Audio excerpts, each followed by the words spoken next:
Bok choy.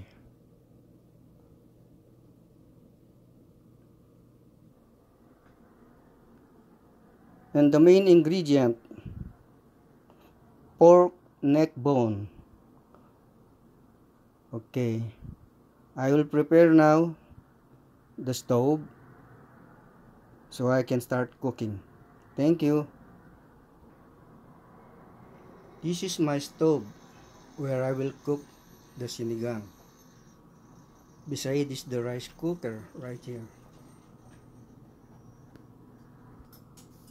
Now I'm gonna put oil in my pot. Here's my pot. I think it's already hot now, so I need to put oil right now. Now let's saute the garlic. Next we will saute the onion. Oh, the onion first and then the garlic. Okay, I already put the garlic, so let's wait a little bit.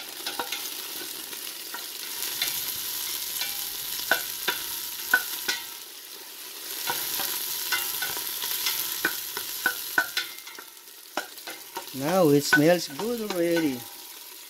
The garlic and the onion smells good. I already put the pork neck bone together with the onion and the garlic so that it will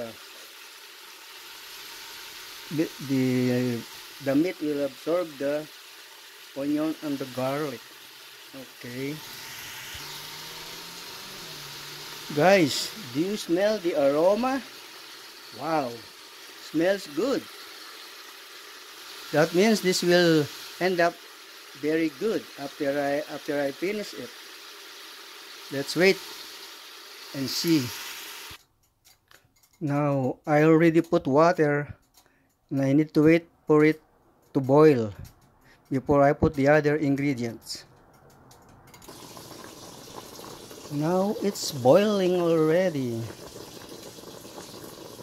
Next I will put the gabi or the taro root. Now I'm gonna put the taro root now, or the gabi in Filipino.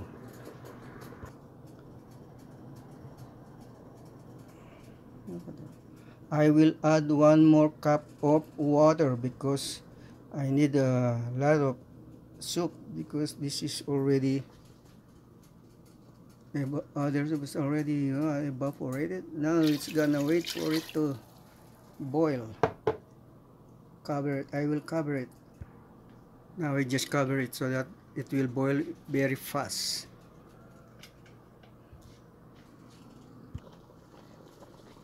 Now I already put the bok choy vegetable.